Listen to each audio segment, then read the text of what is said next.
Thank you. I haven't heard that whole poem. I haven't drunk it. It was wonderful. Rob's, no sign of Rob. Okay.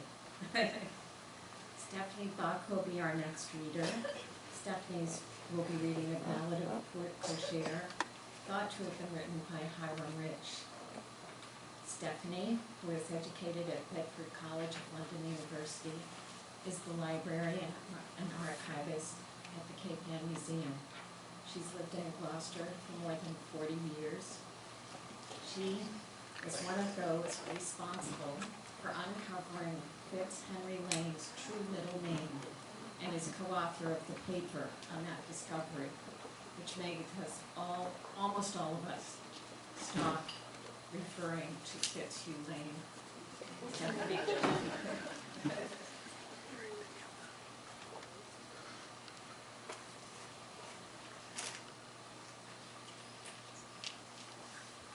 I don't actually have a favourite poem, so I have chosen one that I find both amusing and appropriate to this renewal.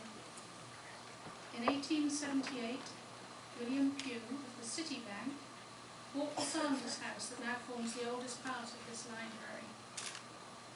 We are sitting where his garden was, and the current entry off Dale Avenue is where he proudly erected Gloucester's first port and share, a kind of portico. Mr. Pugh was known as the somewhat parsimonious man, and this poem pokes gentle fun at him and his increasingly costly port and share. The poem was published in the Gloucester and Boston papers anonymously, and it is still debated as to whether it was written by Hiram Rich of the rival Cape Ann Bank or local Dr. Charles Hildreth, both of them frequent tenors of poesy. However, Mr. Pugh, who took offence at the poem, believed it to have been written by Mr. Rich and refused to talk to him for many years afterwards. The unseen voice is presumably Mrs. Pugh. The Ballad of the Port Coucher. He stood within his port coucher, with form erect and tall. I see, he said, my mansion fair, this sole and only port coucher. Thank heaven, this is all. Then answered him a female voice, and it did sweetly say, my dear, what boots a port coucher if there's no coach to enter there? We must have a coupe. Responded he with inward groan, alack and well a day, 'tis true I must a carriage own. So port coucher soon brightly shone with a brand new coupe. He stood within his port coucher, again the voice did hear. Oh, what avail the port coucher and coupe too, without a pair? We must have them, my dear.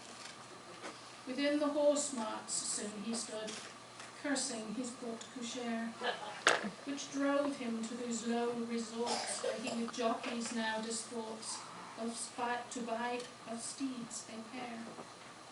He stood within his port coucher, with him the coupe stood also there a coal black pair, with gilded trappings bright and fair. To him now all seemed good. Once more the voice. The port coucher protects from storm and rain, but who, in weather foul or fair, shall drive for us, prancing pair? Without him both port coucher, coupe, and pair are vain. 3 times the transcript's columns fair his advertisement shew. Wanted a coachman debonair and skilled to drive a prancing pair. Apply it as the port coucher upon Blank Avenue. And soon, too soon, in port coucher, the son of Erin roars. Faith, I am no ostler, 'tis but fair. A groom, sir, should take proper care of these fine beasts of yours. Coachman and groom, coupe and pair, thus all at last appear. He stands no more in port coucher, fearing if he but enter there, some other want is near. The moral?